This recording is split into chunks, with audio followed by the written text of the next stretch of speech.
को शक्ति लग गई तो राम जी वहां पर रो रहे थे और कह रहे थे कि क्या मोल भला इस जीवन का, क्या मोल भला इस जीवन का, आए यदि बंधु के काम नहीं। भाई को जो आज बचा न सका तो नाम का लेगा कोई नाम नहीं।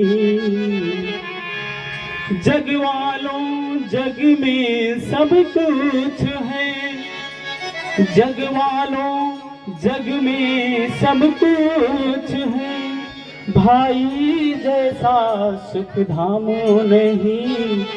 है जोड़ी राम रे लक्ष्मण की, है जोड़ी राम रे लक्ष्मण की, गर लक्ष्मण नहीं तो राम नहीं, गर लक्ष्मण नहीं तो राम नहीं।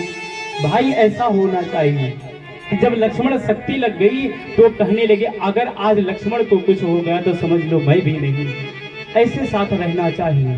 लेकिन आजकल के भाई कैसे सबसे बड़े दुश्मन फिर रहे हैं तो वही हैं। बताया गया कथा याद आ रही है कि दो भाई थे, बचपन की अवस्था में छोटे छोटे दो भाई थे, एक बड़ा था एक छोटा था। उनके पिताजी का स्वर्गवास हो गया। ध्यान से सुनिएगा तो कथा समझ में आएगी, नहीं तो भगवान दो कान दिए हैं, एक सुनने के लिए एक निकालने के लिए, तब समझ में नहीं आएगी। बताया गया दो भाई थे, बचपन ही अवस्था में पिताजी का स्वर्गवास हो गया। जब स्वर्गवास हो गया ना तो बड़े भाई के ऊपर जिम्मेदारी आ गई। बड़ा भाई पिता के समान होता है, उसी के ऊपर सारी जिम्मेदारी आ गई। अब वो पढ़ लिख नहीं पाया अपने परिवार को चलाने के लिए, लेकिन वो खेती में खेती करके मजदूरी करके कैसे भी अपने छोटे भाई को पढ़ा ले गया कि मेरा छोटा भाई अगर पढ़ लिख के बड़ा हो जाएगा। क्या कहा कि अपने छोटे भाई को कैसे भी मजदूरी करके और पढ़ा ले गया। उनका भाई विदेश में नौकरी करने लगा, पढ़ा लिखा के इतना बड़ा कर दिया। अपना तो यहाँ बिना चप्पल के रहता था, बिना वस्त्र के फटे पुराने वस्त्र को धारण किया, लेकिन अपने भाई को पढ़ा दिया, जैसो कैसो करके पढ़ा दिया। हम दिन रात घटवनी, तोहके बीएले पढ़ौनी, तोहके बीएले पढ़वनी, जागर हम दिन रात घटवनी, तोहके बीएले पढ़वनी, मंगल सूत्र बेच देहलस भऊ जाई बेर ना, देना प्रेम के देबा कैसे तू बताए बेर ना।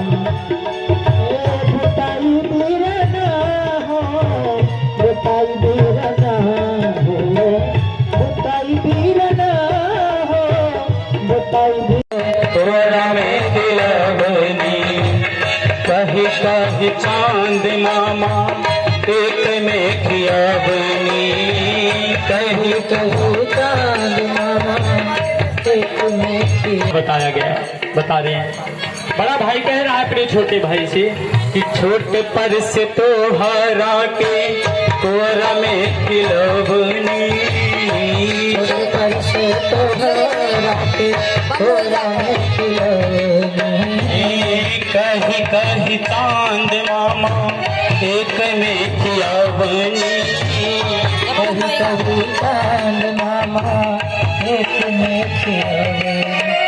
अंगूरी धरा के तोहके स्कूल पहुँचाई, अंगूरी धरा के तोहके स्कूल पहुँचाई, घुघरा खिलाई कबो कांधे पर बिठाई, घुघरा खिलाई कबो कांध पर बिछाई, जांगर हम दिन रात घटौनी, जांगर हम दिन रात खटवनी, तोहके बीएले पढ़ौनी, तोहके बीएले पढ़वनी, जांगर हम दिन रात घटौनी, तोहके बीएले पढ़वनी, मंगल सूत्र बेच बेच दहलस जाई बेरना बेना प्रेम के देदा कैसे भुताई बेरना ये भुताई बेरना हो भुताई बेरना हो भुताई बेरना हो भुताई बेरना देना प्रेम जगे कैसे तू भुताई बेरना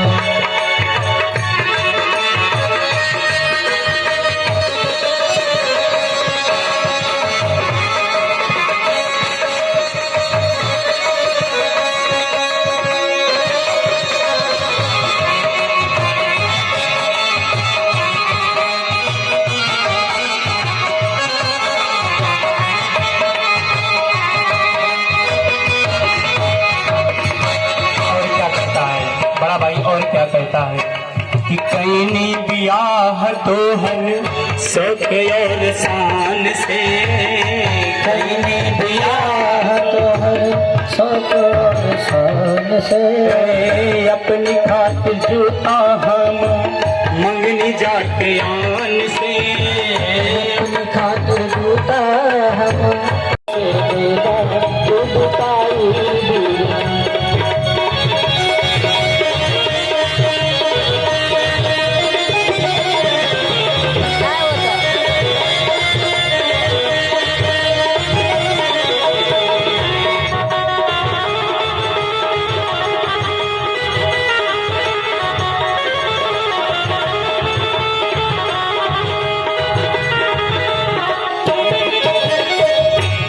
वृंदावन बिहारी लाल की। क्या हुआ जब वो भाई ऐसे रो रो कर और उस फोटो के पास में और अपने छोटे भाई से कहा कि आज तुम्हारा विवाह हो गया और तुम बांटने की बात कर रहे हो, आज तुम्हारे पास 4 पैसे हो गए, तुम बांटने की बात कर रहे हो। अरे उस दिन को याद करो जब घर में छप्पर था और उस छप्पर में जब बारिश होती थी तो बूंद बाहर नहीं जाती थी, रात भर बोरे को ओढ़कर वो बैठा रहना पड़ता, उस कष्ट को उठाकर उसके बाद में तुमको पढ़ाया। मुझे नहीं पता था कि आज उसका बदला तू ऐसे लेगा। तुम्हारे पैसे के लिए हमको कोई लालच नहीं है कि आज हमने तुमको पढ़ा दिया तो तुम हमको पैसे दो, लेकिन तुम्हारी सोच कहां तक चली गई। ये तुमको नहीं करना चाहिए। आजकल के भाई तो ऐसे हैं। आज ऐसे ही भरत जी महाराज को उनके जो भाई थे और घर से कह दिए कि अगर आज तुम काम नहीं करोगे तो आज से तुमको भोजन नहीं मिलेगा। बताया कि अगर तुम घर पे काम नहीं करोगे तो भोजन नहीं मिलेगा, आज से जाओ और तुम खेतों की रखवाली करो। बोले ठीक है कोई बात नहीं, उठाए लाठी खेतों की रखवाली करने चल दिए। जा करके खेत में अपने बैठ गए और क्या कह रहे हैं कि सीताराम सीताराम सीताराम सीताराम हम सीताराम सीताराम सीताराम सीताराम सीताराम सीताराम सीताराम सीताराम सीताराम सीताराम सीताराम सीताराम सीताराम सीताराम सीताराम सीताराम जय हो राम सीताराम सीताराम सीताराम सीताराम सीताराम। भरत जी महाराज क्या किए, अपने खेत में बैठकर भगवान का भजन कर रहे हैं। तब तक क्या देख रहे हैं, जो पड़ोसी के खेत था उसमें कुछ गौवे खा रही थी। पड़ोसी आया, उस गौवों को जब मारने लगा तो भरत जी महाराज के भाई क्यों मार रहे हो, गौ माता होती है ना, मारो इनको। कहने लगे हमारे फसल को नुकसान पहुंचा रही है। बोले कोई बात नहीं, तुम अपने खेत से हमारे खेत में कर। ये सारी गौओं सारे जानवरों को लेकर के आए, अपने खेत में कर दी। ये खेत की रखवाली करने गए थे, अपने खेत खवाए रहे हैं। क्या कह रहे हैं कि राम के चिरई राम के खेत खाओ, चिरई भर भर पेट, भर भर पेट खाओ, चिरई भर भर पेट भर भर के, जगो तुरई भर भर के, खाओ तुरई। क्या हुआ भरत जी महाराज, जो जानवर दूसरे के खेत में थे अपने में ला करके वो खिला रहे हैं। शाम को जब भाई उनके लाने गए कि चलो अब घर, तो क्या देख रहे, जो फसल लगी थी वो सब सफाचट सब खत्म। कहे भैया ये तुम क्या के रखवाली करने के आए थे कि खवाने के लिए आए थे? क्या हुआ भरत जी महाराज को उसी दिन उनका बड़ा भाई घर से भगा दिया, घर से भगा दिया। जब वो घर से भगा दिए वो जंगल चलेगी। वही क्या हुआ, एक शूद्र राजा एक काली जी के मंदिर पर कहा था कि अगर हमारे पुत्र की प्राप्ति हो जाए तो मैं यहाँ पर नरबलि दूंगा। जब नरबलि की बात किया, कुछ दिन बाद उस राजा के यहाँ पुत्र की प्राप्ति हुई। जब पुत्र की प्राप्ति हुई तो उन्होंने कहा कि नरबलि दिया जाए। अपने जो भी रक्षक थे उनसे कहा कि जाओ किसी को भी पकड़ कर लेकर आओ, और नरबलि दे दिया। तो भरत जी महाराज एक पेड़ के नीचे बैठकर और सीताराम सीताराम कर रहे थे। जब राजा के पार्षद लोग आए तो क्या देख रहे हैं, भरत जी महाराज को ही पाए और इनको ही पकड़ कर लेकर चले दिए। भरत जी महाराज को पकड़ कर लेकर चले, और जब उस काली माता के मंदिर के पास में पहुंचे, सुंदर सुंदर भोजन कराया जा रहा है, नहलाया धुलाया जा रहा है, सुंदर वस्त्र पहनाया जा रहा है। भरत जी महाराज कह रहे हैं भैया बताओ। भरत जी महाराज को सुंदर सुंदर भोजन कराया जा रहा था, सुंदर वस्त्र पहनाया जा रहा था। तो कहे भैया ये क्या बात है, आज इतना सुंदर सुंदर भोजन काहे मिल रहा है, इतना चकाचक। तो उसके साथ में जो था कह रहे कि आज नहीं है तुम्हारी बलि चढ़ेगी, इसके लिए इतनी व्यवस्था हो रही है।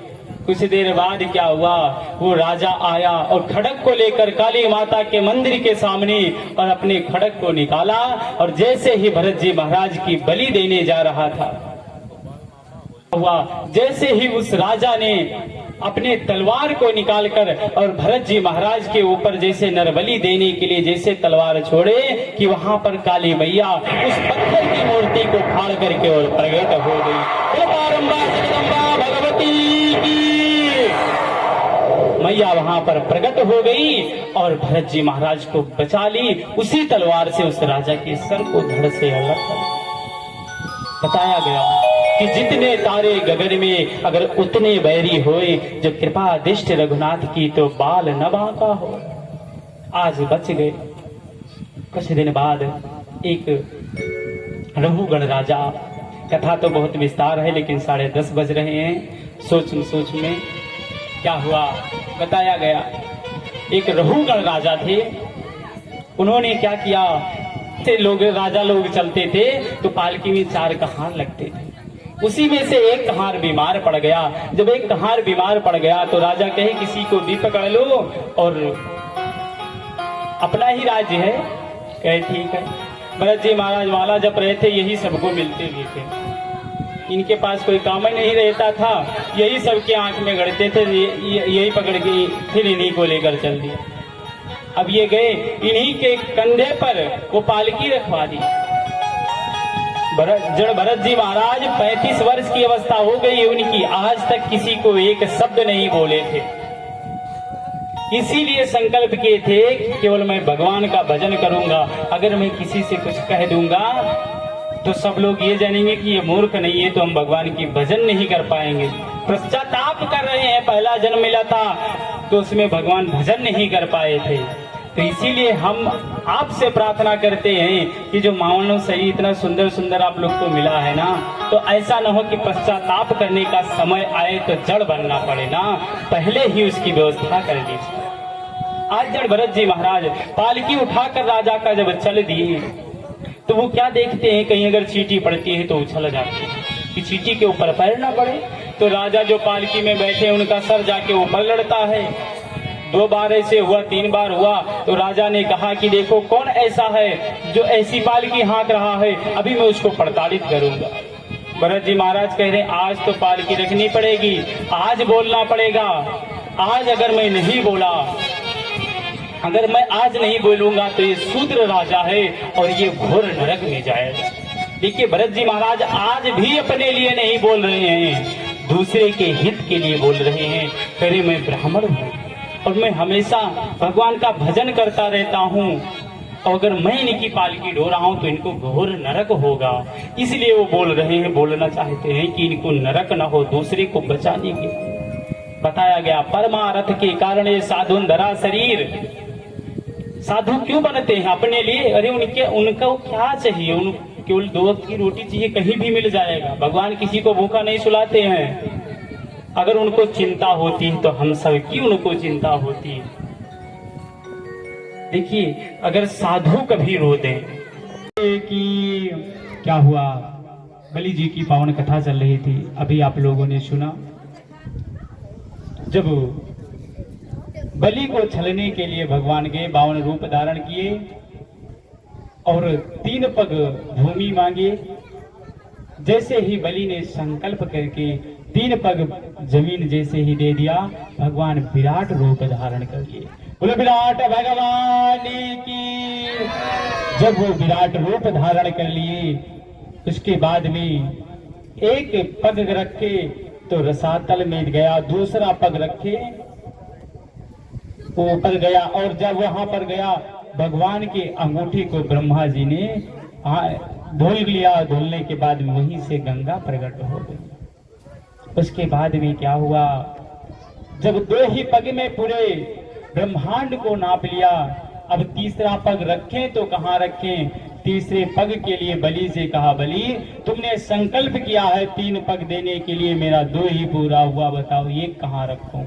बलि ने कहा, प्रभु ये बताओ कि धन बड़ा होता है या धन दान करने वाला दानी बड़ा होता है? भगवान ने कहा दानी बड़ा होता है। बलि भी बड़ा चतुर था, कह रहा है प्रभु अभी ये दास तो बाकी है, अपना तीसरा चरण उठा करके हमारे सर पे रख दो, हमारा भी कल्याण हो जाएगा और आपका तीसरा पग जो है वो भी मिल जाएगा। जैसे ही भगवान ने तीसरा पग बलि के शरीर को नाप लिया, उसके बाद में भगवान कह रहे, वाह बलि, हम तो तुम्हें छलने आए थे, लेकिन आज हम खुद छले जा रहे हैं। भगवान ने कहा कि बलि क्या चाहिए तुमको? जो तुमको चाहिए आज मांग लो, हम देने के लिए तैयार हैं। जब ऐसा कहा तो बलि ने कहा, प्रभु एक महल होना चाहिए जो 52 दरवाजे का महल हो, और जिस दरवाजे से मैं निकलूं उस पे आपका दर्शन हो। अगर आप देना चाहो दे दो। भगवान के वाह बलि, हम छलने तुमको आए थे, आज हम खुद छल गए। हम तुमको छलने आए थे, आज हम तुम्हारे चौकीदार बन गए। 52 दरवाजे का महल है, पता नहीं किस दरवाजे से तुम निकलो। अब सब दरवाजे का मैं चक्कर काटता रहूं कि बलि पता नहीं किस दरवाजे से निकले, हमको तो दर्शन देना है। आज तो हमको चौकीदार बना लिए। अब क्या हुआ, भगवान उसी दिन से चौकीदारी करने लगी। जब वो चौकीदारी करने लगे, लक्ष्मी जी व्याकुल हो गई हैं। क्षीर सागर सुना है, विष्णु भगवान है नहीं। नारद जी एक दिन गए, कहे मैया आजकल प्रभु नहीं दिख रहे हैं, कहाँ हैं पता है? कहे नहीं। लक्ष्मी जी ने कहा नहीं।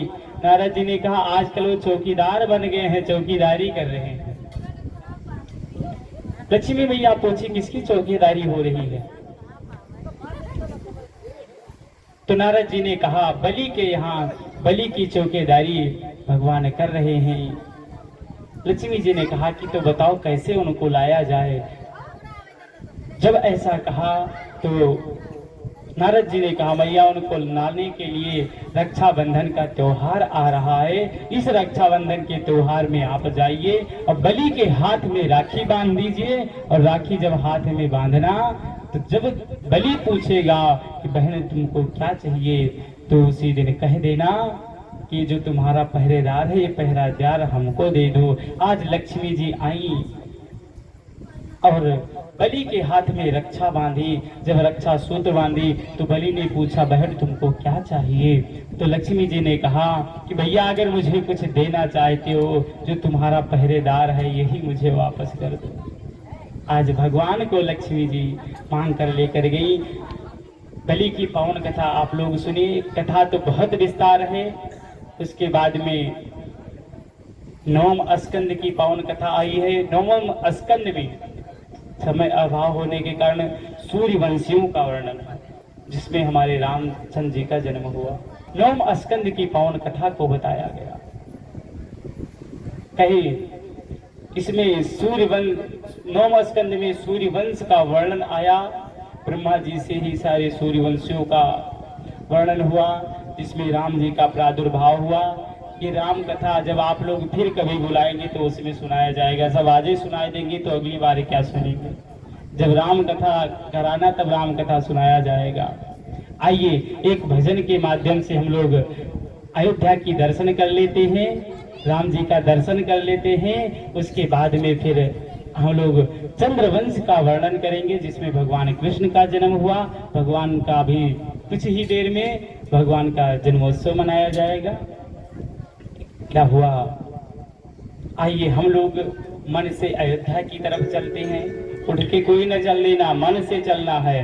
अभी पीछे कथा में बताया गया है मन से कैसे पूजा करनी चाहिए, ऐसे आप लोग मन से उठ करके और अयोध्या चलेंगे। क्या कहना है कि ले चले अपनी नागरिया अवध बिहारी सांवरिया। ले चलो अपनी नागरिया, ले चलो अपनी नागरिया अवध बिहारी सांवरिया।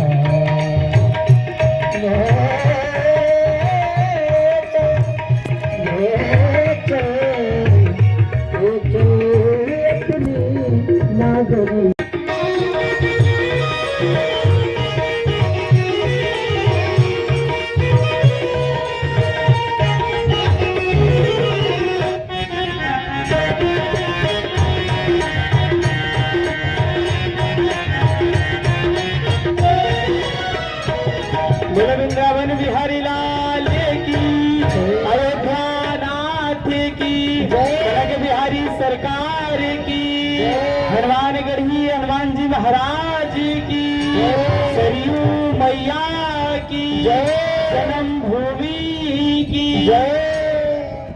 क्या हुआ? 9 स्कंद में सब सूर्यवंशियों का वर्णन आया, जिसमें राम जी का जन्म हुआ। पावन कथा बताई गई। 10वें स्कंद में बताया गया यदुवंशियों का वर्णन, जिसमें भगवान कृष्ण का अवतार हुआ।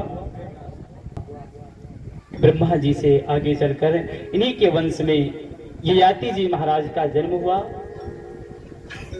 और ययाति जी महाराज के कई पीढ़ियां बीतने के बाद में यदु जी का जन्म हुआ।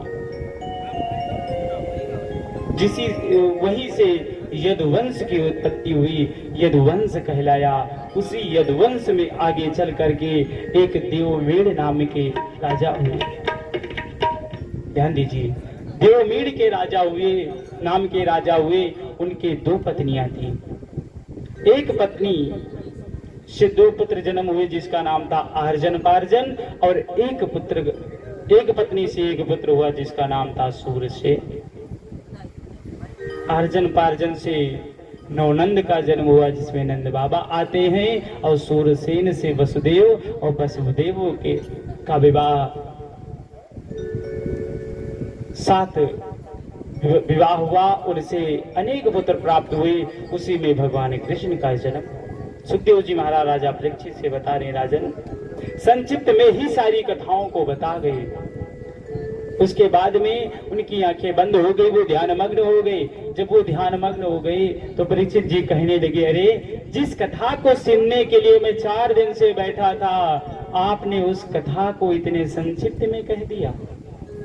हमको इस कथा को विस्तार से बताइए। लेकिन सुखदेव जी की समाधि लग गई थी। वो समाधि से कैसे उठे, कैसे जगे, कैसे कथा सुनाएं? तो देखो, जैसे कोई जानकार व्यक्ति के सामने अगर कोई बात है जिसको आप जानते भी हो, लेकिन कह दो ये ऐसे नहीं ऐसा था, तो कहता नहीं तुम गलत कह रहे हो, सही तो ये है।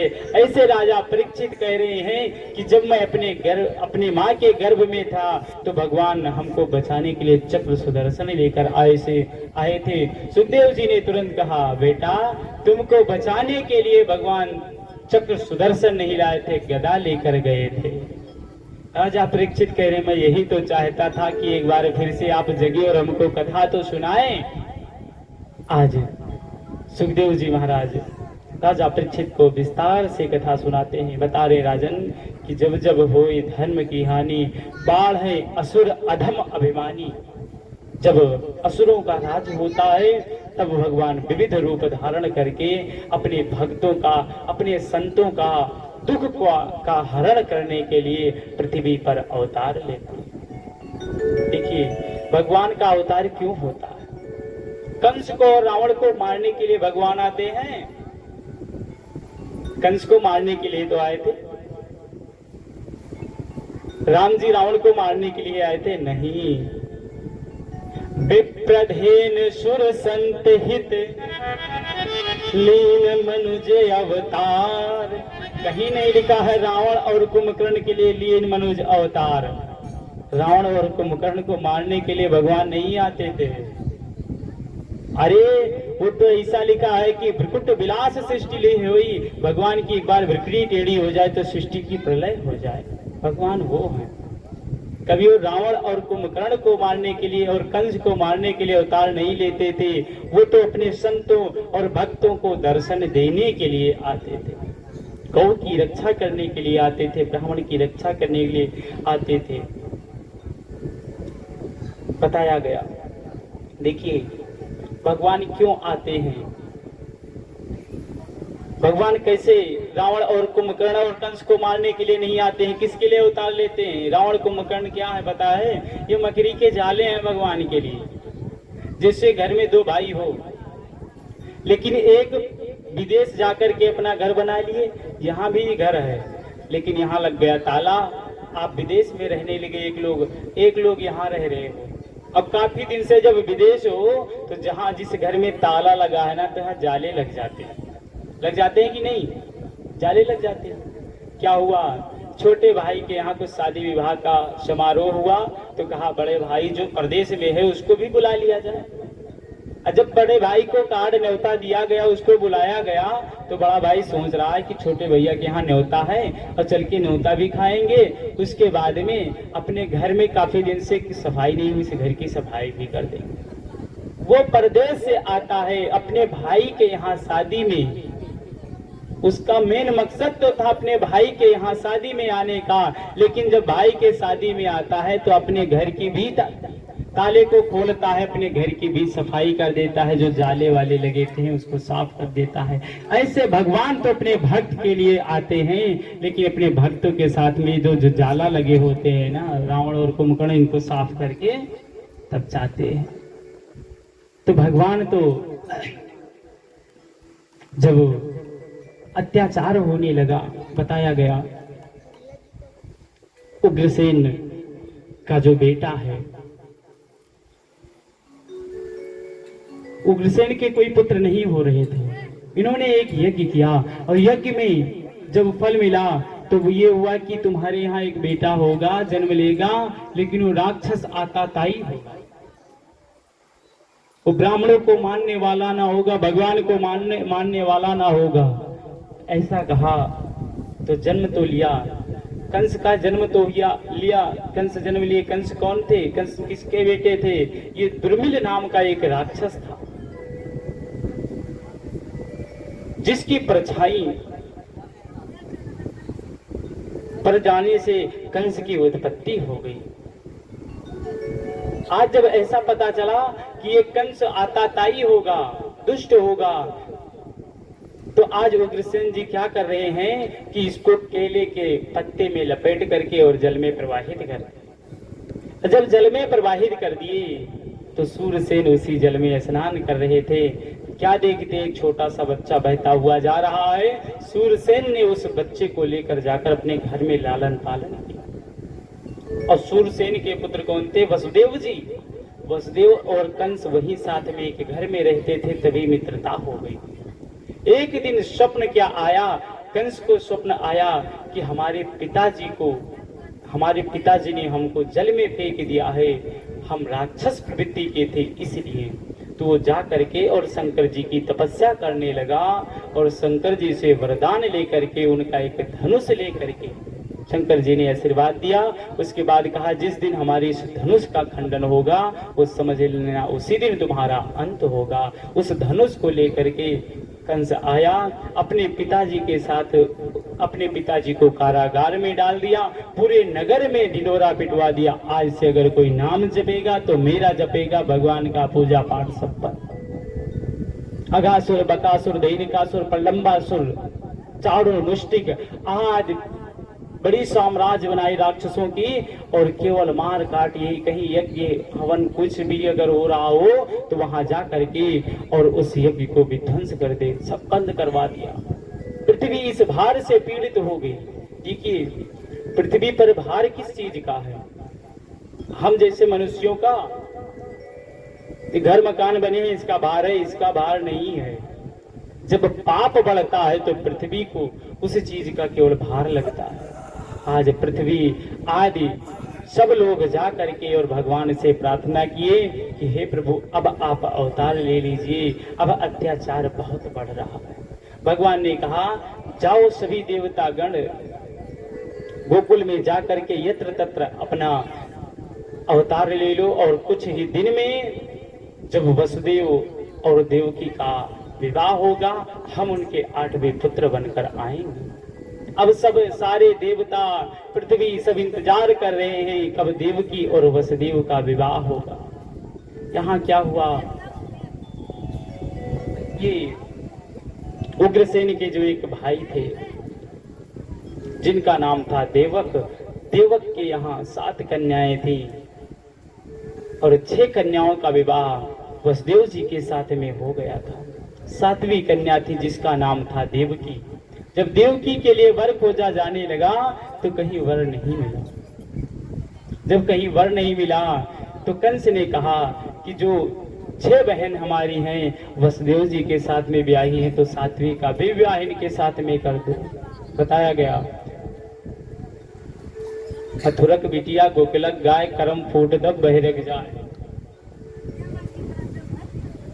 तो आज देवकी का विवाह वसुदेव जी के साथ में तय कर दिया गया। जब विवाह की तारीख दे दी, आज वसुदेव जी हाथी घोड़े के साथ में आज बारात लेकर आ रहे हैं। देवक के दरबार में कंस ने बहुत हर्षोल्लास से अपने बहन देवकी का विवाह किया। देवकी का विवाह किया, सुंदर विवाह की मंगल गीत हुई कि मंडप में बैठे हैं वसुदेव दुल्हा, कन्या है देवकी हमारे हो। मंडप में बैठे हैं वसुदेव दुल्हा, कन्या है देवकी हमारे हो।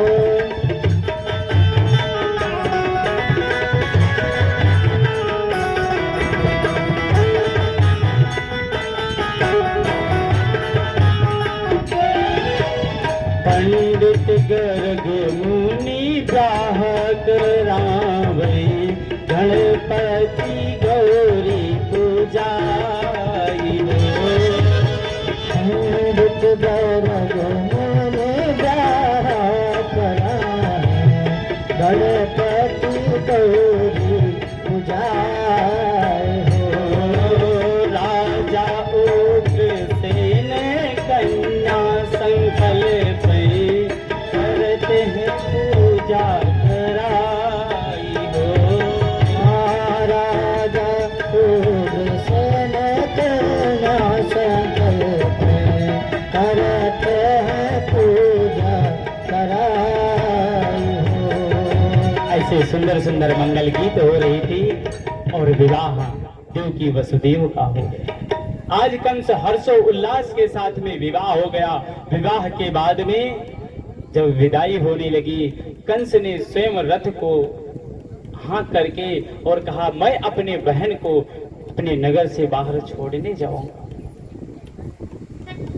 जैसे ही अपने नगर से बाहर ही निकला कि तुरंत वहां पर आकाशवाणी हो गई, अरे कंस जिस बहन को इतना लाड प्यार से तू विदा करने जा रहा है ना, इसी के 8वें गर्भ से तुम्हारी मृत्यु निश्चित है, निश्चित है, निश्चित है। जैसे ही आकाशवाणी हुई, कंस की मति भ्रमित हुई। तुरंत जो लगाम पकड़ रखा था वही उसी हाथ से देवकी के केश को पकड़ करके वो रथ से नीचे उतार दिया और कहा कि ना रहेगी बांस ना बाजेगी बांसुरी। जब देवकी को मार दूंगा, जब देवकी ही नहीं रहेगी तो 8वां संतान कहां से आएगा। जैसे ही मारने के लिए उद्धृत हुआ, वसुदेव जी कहने लगे कि देखिए, हमारा विवाह हो गया है तो एक पति का धर्म होता है अपने पत्नी का रक्षा करना, और जब तक हम में श्वास है तब तक आप ऐसा नहीं कर सकते। पहली बात। दूसरी बात ये कि आपको आकाशवाणी हुई है 8वें संतान से कष्ट है ना, तो इनको छोड़ दीजिए। मैं आपसे वादा करता हूं जितनी भी संतान जन्म लेंगे हम तुम्हारे हवाले कर देंगे, चाहे मारो या छोड़ो ये आपकी मर्जी। ऐसा कह दिया। उसके बाद में कंस के बाद इस बात को समझ में आई और कहा कि ठीक है, लेकिन जब तक 8वां संतान उत्पन्न नहीं हो जाता है तब तक तुम लोग कारागार में रहोगे। देवकी और वसुदेव को भी कारागार में डाल दिया। समय का चक्र बदला। 1 वर्ष जब पूरा हुआ तो कीर्तिमान नाम का एक बेटा जन्म लिया। जब एक पुत्र जन्म लिया, उस बेटे को सूप में रख करके वसुदेव जी और कंस के हवाले कर दिए कि ये लो बेटा, ये मेरा पहला पुत्र है। कंस को समझ में आया कि अरे ये मेरा भांजा है, दुधमुहा बच्चा, मैं इसको क्यों मारूं, हमें तो कष्ट 8वें से है। वापस कर दिया, और जब वापस कर दिया तो देवता लोग घबराए, पृथ्वी कपने लगी कि अब क्या, अगर ये बाल हत्या करेगा नहीं, पाप इसके बढ़ेंगे नहीं, तो कहीं भगवान भी अपना फैसला ना बदल दें कि अब हम नहीं आ रहे हैं। अगर ऐसा हुआ तो गड़बड़ हो जाएगा। तो नारद जी को प्रेरित किया गया। नारद जी दौड़ते हुए आए, वीणा को लेकर कह रहे हैं, कंस के सामने आए, कह रहे हैं कि देखो, आज देवलोक में हम लोग बैठे थे तो एक गणित हमारे समझ में नहीं आई, आप बता दीजिए। किसी ने कहा है आपका गणित बहुत अच्छा था, आप एक गणित बता दीजिए। नारद जी जब ऐसा कहे तो कंस ने कहा पूछो क्या बात है। अपनी झोली से नारद ने एक पुष्प को निकाला और कहा कि इसमें बताओ 8वीं पंखुड़ी कौन सी है। तो कंस ने एक तरफ से गिना और 8वीं बता दिया, और कह रहे हैं इधर से गिनो, एक वाले को 8वीं बता दिया। ऐसे हर एक दूसरी पंखुड़ी को पकड़ा करके हर एक को 8वीं बता दिया। बोले समझ में आया गणित कि नहीं आया? बोले अभी भी नहीं समझ में आया हमारे भी। तब कह रहे हैं कि लो जमीन में 8 रेखाएं खींचे, कहे कि ये बताओ 8वीं कौन है। इधर से कहे 8वीं, कहे इधर से गिनो 8वीं, बीच से गिनो, हर एक लकीर को 8वीं बता दिया। बोले अब मैं समझ में आया? बोले समझ में आ गया। तुम्हारे कहने का मतलब है जो बेटा जन्म लिया है ये भी 8वां हो सकता है और कोई भी 8वां हो सकता है। कंस तुरंत वहां से दौड़ा, कारागार में गया और कीर्तिमान नाम का जो बालक जन्म लिया था उसके पैर को पकड़कर पत्थर की शिला पर पटक कर उसके प्राणों को ले लिया। ऐसे ही दूसरे वर्ष में दूसरा बेटा जन्म लिया, कंस ने उसको मार दिया। तीसरे में तीसरे को मार दिया। ऐसे होते करते 6 बेटों का वध कर दिया। जब 7वें की बारी आई, जब 7वां गर्भ स्थिर हुआ, भगवान आज स्वयं, देखिए भगवान भी बिना शक्ति के अधूरे हैं। आज शक्ति से कह रहे हैं कि देखो मैं देवकी का 8वां पुत्र बन के जन्म लेने वाला हूं, तुम मेरा एक काम कर दो। अगर तुम मेरा ये काम करोगी तो तुम्हारा अनेक नाम होगा, तुम्हारा पृथ्वी लोक में पूजा होगा। देवी से जब ऐसा कहा, प्रभु कह रहे हैं, नारायण कह रहे हैं कि देखो तुमको जो ये 7वां गर्भ देवकी के गर्भ में स्थिर है, इस 7वें गर्भ को खींच करके और रोहिणी जो गोकुल में है उसके गर्भ में स्थापित कर दो और अपना जा करके माँ यशोदा के गर्भ में स्थापित हो जाओ। अगर तुम इतना काम करोगी तुम्हारा अनेक नाम होगा। जब योग माया से ऐसा कहा योग माया ने कहा ठीक है, जो देवकी के उदर में 8वां गर्भ था, उस गर्भ को खींच कर रोहिणी माँ के गर्भ में स्थापित कर दिया। अपना स्वयं माँ यशोदा के गर्भ में स्थापित हो गई। उसके बाद में यहाँ क्या हुआ, पता चला कि 7वां गर्भपात हो गया। अब कंस खुश हो गया कि अब बच्चे हमारे डर से आना बंद कर दिए हैं, लेकिन भगवान की माया ऐसी पलटी। 8वें में भगवान की बारी आई तो भगवान चतुर्भुज रूप में धारण करके और उसके बाद में वहां प्रकट हो रहे। देखिए भगवान कैसे मिलते हैं। यहाँ सारे भक्त इंतजार कर रहे थे कि महाराज जी कब भगवान जन्म की कथा कहें। सब इंतजार, ऐसे ही देवता लोग भी इंतजार कर रहे थे कब देवकी के उदर से भगवान आए। तो इतने सस्ते में थोड़ी ना भगवान आ जाते हैं। जिसको भगवान को बुलाना है तालियों की सेवा करते हुए और प्रेम से कहेंगे कि मेरा छोटा सा संसार हरि आ जाओ एक बार, मेरा छोटा सा संसार हरि आ जाओ। जिसको भगवान को बुलाना है वही हाथ से तालियां बजाएंगे। जो अपने घर में भगवान को नहीं बुलाना चाहता वो दोनों हाथ ऐसे बंद किए बैठे रहेंगे, वो नहीं कहेंगे। और कहना है मेरा छोटा सा संसार हरि आ जाओ एक बार, मेरा छोटा सा संसार हरि आ जाओ एक बार, हरि आ जाओ, हरि आ जाओ, हरि आ जाओ, हरि आ जाओ, हरि आ जाओ, हरि आ जाओ, हरि आ जाओ, हरि आ जाओ। मेरा छोटा सा संसार हरि आ जाओ एक बार, मेरा छोटा सा संसार हरि आ जाओ एक बार, हरि आ जाओ, हरि आ जाओ, हरि आ जाओ, हरि आ जाओ, हरि आ जाओ, हरि आ जाओ, हरि आ जाओ, हरि आ जाओ। मेरा छोटा सा संसार हरि आ जाओ एक बार, मेरा छोटा सा संसार हरि आ जाओ एक बार। बोले वृंदावन बिहारी लाल की, स्वामी नाथ की। भगवान उस कारागार में आ गए। स्वागतम कृष्णा सुस्वागतम कृष्णा,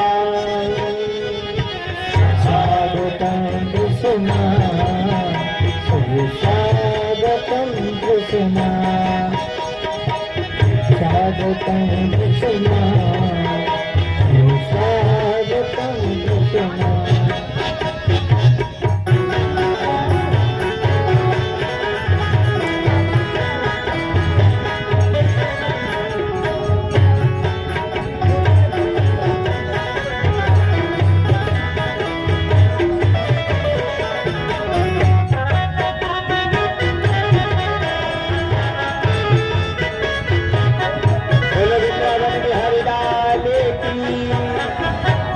आज भगवान चतुर्भुज रूप धारण करके उस कारागार में आ गई।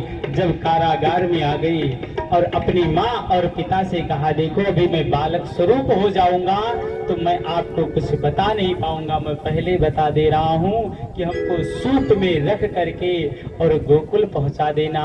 वहाँ एक कन्या जन्म ले चुकी है, उस कन्या को लेकर यहाँ चले आ। देखिए कुछ ही देर में भगवान बाल रूप में हो गए। जब बाल रूप में हुई उसके बाद में वसुदेव जी की हथकड़ी बेड़ी जो लगी थी वो खुल गई। वसुदेव जी सूप में रख करके और कृष्ण को लेकर चल दी। देखिए भगवान सूप में लेट कर क्यों गए? अरे वो किसी में भी बैठ कर जा सकते थे, छोटे से थे, कह देते गोदी में लेकर चले जाओ, लेकिन सूप में क्यों गए? वो हमको जाते जाते एक सीख दे गए, जन्म लिए थे वहीं से हमको सीख सिखा रहे हैं। सूप क्या करता है? ध्यान दीजिए आप लोग, सूप क्या करता है? सूप का काम होता है कि जो भी बाहरी कण हो, जो गंदे कण हो उनको बाहर कर देना, जो अच्छी चीजें हो उनको अपने पास कर लेना। भगवान वहीं से हमको एक सीख दे रहे हैं कि जो अच्छी चीजें हो वो अपने पास रखना, जो बुरी चीजें हो उनको दूर कर देना। यही सीख देकर आज वो गोकुल पहुंच गए। वहां जो कन्या जन्म ली थी, वो कन्या को लेकर के वसुदेव जी उस कारागार में आए। जैसे कारागार में पहुंचे, सारी हथकड़ी बेड़ी लग गई। जैसे हथकड़ी बेड़ी लग गई और वो वहां पर जो माया, योग माया आई थी, वो रोने लगी। जब उनके रोने की आवाज कंस तक पहुंची, कंस वहां से आया कि जिसका हमें इंतजार था, आज वो दिन आ गया। कंस दौड़ता हुआ आया तो यहाँ क्या देखता है कि विधि का विधान बदल गया। अरे 8वें में तो पुत्र का जन्म होना था, यहाँ पुत्री जन्म ले ली। लेकिन अब मन में सोच रहा है अगर छोड़ दूं तो पता नहीं इनका विवाह जिसके साथ में वो हमारा काल बन जाए, पता नहीं इनका बेटा हमारा काल बन जाए, इसलिए इनको मार दो। और जैसे ही योग माया को मारने के लिए उनके पैर को पकड़कर जैसे पत्थर की शिला पर पटकना चाहते हैं, योग माया आसमान में उड़ गई और कही, अरे मूर्ख कंस, तू मुझे क्या मारेगा? तुम्हें मारने वाला तो गोकुल में जन्म ले चुका है, तुम्हें मारने वाला गोकुल में जन्म ले चुका है। आइए हम लोग धूमधाम से भगवान जन्मोत्सव मनाएंगे। आगे की कथा हम लोग कल सुनेंगे कि मथुरा में जन्मे कन्हैया, गोकुल मां आजे बधैया हो।